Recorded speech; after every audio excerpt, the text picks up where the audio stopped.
एक नगर में एक सेठ रहता था। उस सेठ के दो लड़के थे। बड़े लड़के का नाम था शंकर और छोटे का नाम था गोपाल। शंकर, जो कि सेठ का बड़ा लड़का था, वह अपने छोटे भाई गोपाल से अंदर ही अंदर ईर्ष्या रखता था और इस ईर्ष्या का कारण धन संपत्ति नहीं बल्कि घर परिवार और नगर के लोगों से मिलने वाला मान सम्मान और प्रेम था। सेठ भी अपने छोटे बेटे गोपाल पर ज्यादा भरोसा करता था। वह व्यापार से जुड़े महत्वपूर्ण कामों को भी बड़े बेटे की बजाय छोटे बेटे को ही ज्यादा सौंपता था। साथ ही व्यापार और घर के किसी भी निर्णय पर छोटे बेटे की राय को अधिक महत्व दिया जाता था। नगर के अन्य बड़े लोग और छोटे मोटे व्यापारी जिनके कि सेठ के साथ अच्छे व्यापारिक संबंध थे, वो भी सेठ के बाद उसके छोटे बेटे गोपाल पर ही अधिक विश्वास करते थे और उसके साथ ही लेन देन व व्यापार करना पसंद करते थे। समाज और नगर के लोगों के बीच गोपाल की एक सकारात्मक छवि थी। लोग उसे एक ईमानदार और बुद्धिमान व्यक्ति के रूप में देखते थे। लेकिन बड़े भाई शंकर को छोटे भाई गोपाल की इतनी लोकप्रियता से जलन होती थी। वह सोचता था कि बड़ा तो मैं हूं और इस नाते मुझे ज्यादा सम्मान मिलना चाहिए। घर में मेरी बात को ज्यादा महत्व दिया जाना चाहिए और पिताजी व अन्य व्यापारियों को भी व्यापार के काम में मुझ पर ज्यादा भरोसा दिखाना चाहिए। लेकिन उसके साथ ऐसा कुछ भी नहीं हो रहा था। कभी कभी वो ये समझने का प्रयास भी करता कि आखिर मेरे छोटे भाई में ऐसी कौन सी विशेषताएं हैं जिसकी वजह से उसे समाज में ज्यादा मान सम्मान मिलता है और मुझसे भी ज्यादा महत्व दिया जाता है। लेकिन उसे कभी भी अपने इस प्रश्न का संतोषजनक उत्तर नहीं मिल पाया, जिस वजह से उसके अंदर की ये गुस्सा छोटे भाई के प्रति नफरत में बदलती जा रही थी। एक दिन उसने अपनी ये मानसिक परेशानी अपने एक बहुत ही नजदीकी मित्र से बताई। मित्र समझदार था और सेठ के बेटे का शुभचिंतक भी था। उसने सेठ के बेटे से कहा, मेरे पास तो तुम्हारी इस समस्या का कोई हल नहीं है, लेकिन मैं एक ऐसे व्यक्ति को जानता हूं जो तुम्हारी सारी समस्याओं का समाधान बता सकते हैं। बस तुम कल सुबह मेरे साथ चलना। सुबह होते ही वह युवक सेठ के बेटे को लेकर नगर के बाहर स्थित एक पहाड़ी की तरफ चल पड़ा। पहाड़ी ऊंची और रास्ता मुश्किल था। दोनों काफी देर तक चलने के बाद उस पहाड़ी के शिखर पर पहुंच जाते हैं। उस पहाड़ी के शिखर पर उन्हें एक छोटी सी कुटिया दिखाई देती है।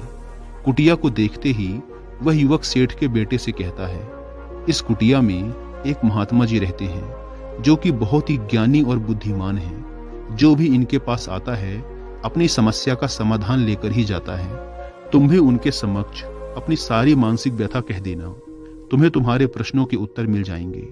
इसके बाद दोनों कुटिया के अंदर प्रवेश कर जाते हैं, जहां पर महात्मा जी ध्यान की अवस्था में बैठे हुए थे।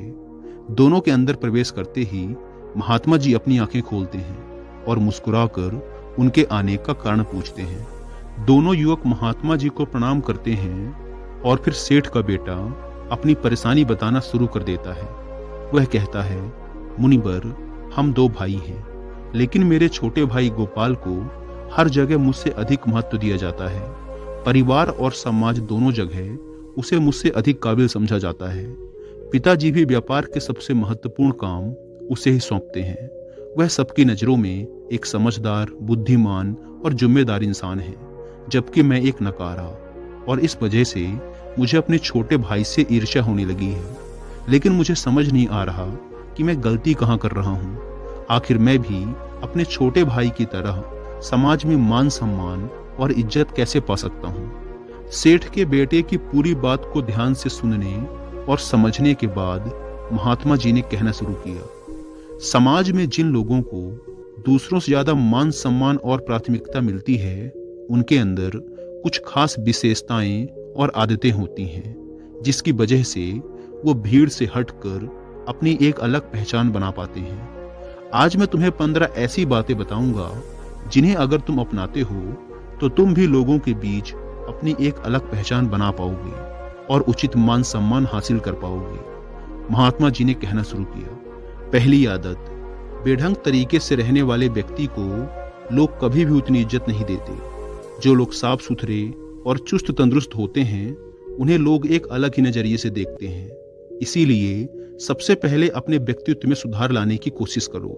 हमेशा समय से नहाओ धो और साफ सुथरे कपड़े पहनो और दाढ़ी व बालों को अच्छे से बनाकर रखो, क्योंकि सबसे पहली चीज इंसान का दिखावा ही होता है। कोई चाहे कितना ही ज्ञानी क्यों न हो, लेकिन अगर वो सही ढंग से और साफ सुथरा नहीं रहता है तो लोग उसे नजरअंदाज करना ही बेहतर समझते हैं और कोई भी ऐसे व्यक्ति की इज्जत नहीं करता है। दूसरी आदत, किसी से भी मत डरो। अगर तुम सोच रहे हो कि लोगों के बीच अपनी इज्जत कैसे बढ़ाऊं, तो आज से ही डरना बंद कर दो। यहाँ इसका मतलब ये नहीं कि तुम्हें किसी से भी लड़ जाना है या फिर लोगों का सम्मान करना बंद कर देना है। निडर होने का मतलब है खुद पर पूरा भरोसा रखना और गलत के सामने ना झुकना। अगर तुम्हें लगता है कि तुमने कुछ गलत नहीं किया, तो फिर सामने वाला चाहे कितना ही शक्तिशाली क्यों न हो, तुम्हें उसके सामने झुकना नहीं है। यही है सच्ची निडरता। यहाँ निडरता का दूसरा अर्थ ये भी है कि तुम्हें अपने भविष्य को लेकर डरना बंद कर देना है, क्योंकि कोई भी इंसान ऐसे व्यक्ति को गंभीरता से नहीं लेता जो अपने भविष्य को लेकर हर समय डरा हुआ रहता है। भविष्य के लिए योजना बनाना और उस पर चिंतन करना ठीक है, लेकिन हर समय भविष्य की चिंता करके डरा हुआ रहना व्यक्ति को मानसिक रूप से कमजोर बनाता है और मानसिक रूप से कमजोर व्यक्ति की इज्जत कोई नहीं करता।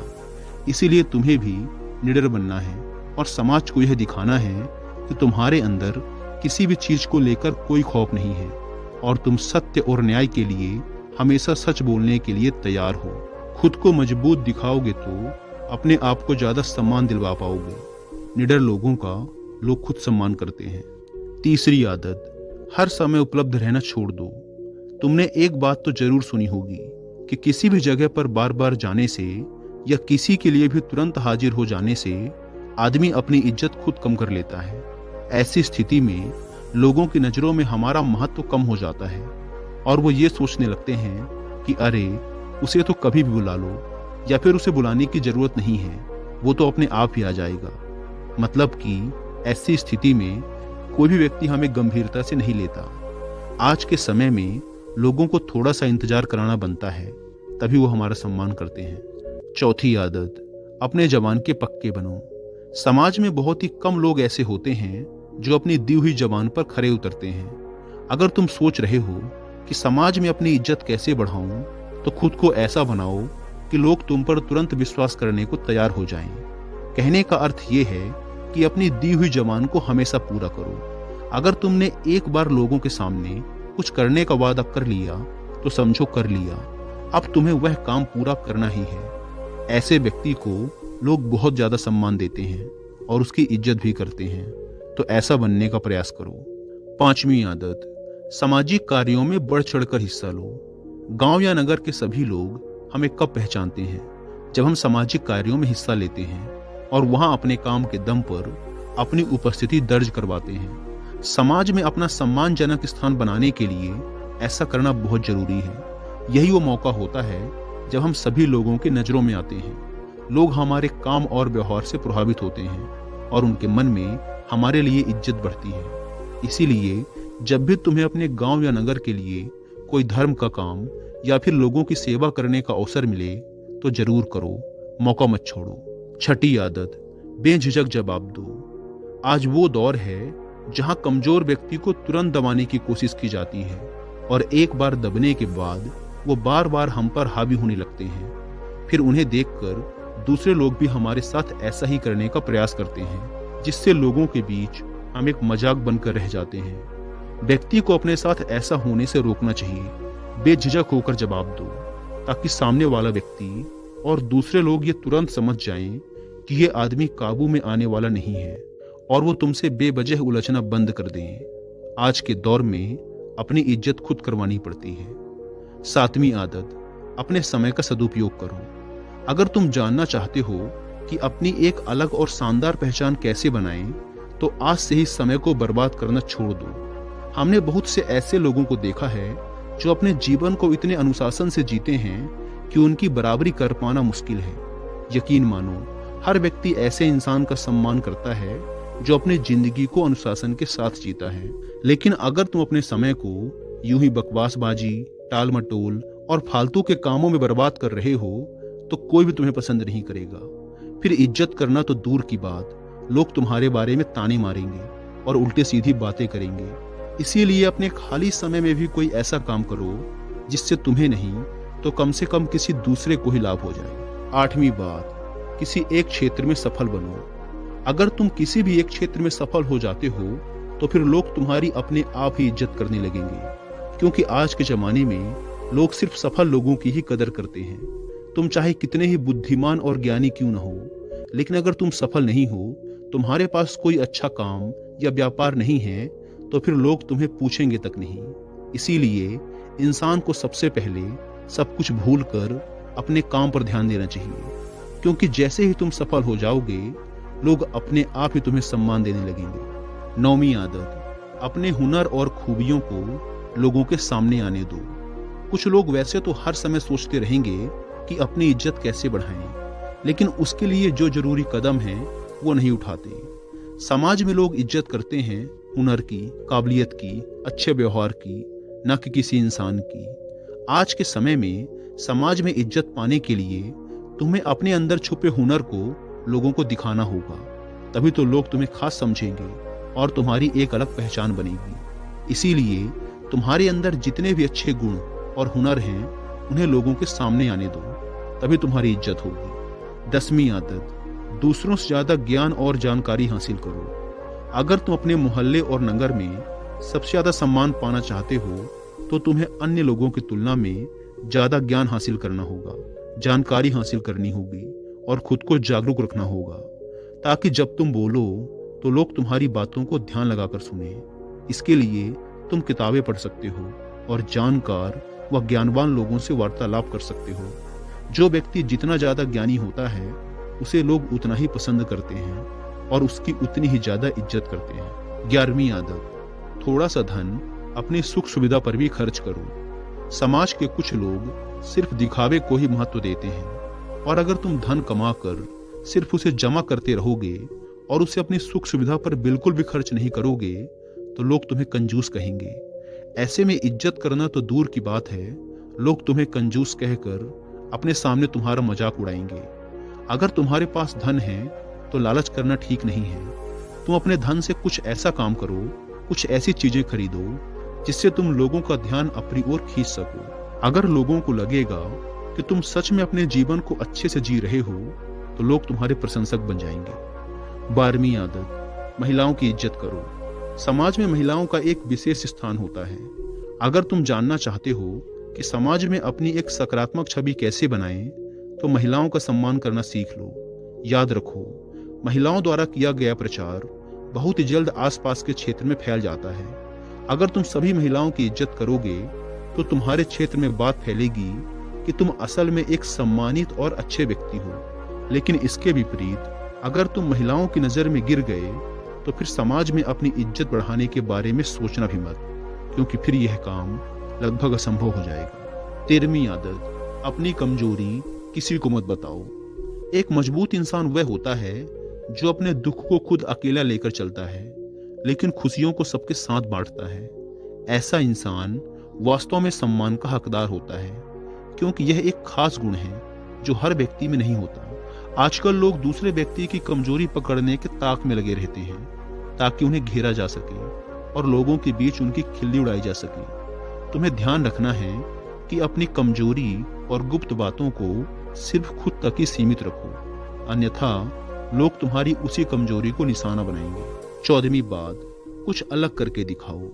खुद की इज्जत बढ़ाने के तरीके तो कई हैं, लेकिन ये वाला ऐसा तरीका है जो एक झटके में तुम्हारी पहचान को 4 चांद लगा सकता है। साधारण जीवन तो सभी जीते हैं और ज्यादातर लोग तो सिर्फ खुद के लिए ही जीते हैं। तुम अपने जीवन में कोई ऐसा काम कर दो जिसे सब याद रखें और लोगों के बीच तुम्हारी साख बन जाए। तुम किसी भी क्षेत्र में अपने गांव या नगर का नाम रोशन करो, या फिर कोई धर्म का ऐसा काम करो जिससे गरीब लोगों को लंबे समय तक फायदा मिले। 15वीं आदत, सबके साथ प्यार से रहो। इज्जत उसी व्यक्ति की होती है जो खुद दूसरों की इज्जत करता है। अगर तुम लोगों के साथ खराब व्यवहार करते हो, अपशब्द बोलते हो, लड़ाई झगड़ा करते हो, तो समाज में तुम्हारी छवि खराब होगी और कोई भी तुम्हारा सम्मान नहीं करेगा। अच्छा व्यवहार एक बहुत बड़ी चीज होती है जो गरीब और अनपढ़ व्यक्ति को भी इज्जत दिलवा देती है।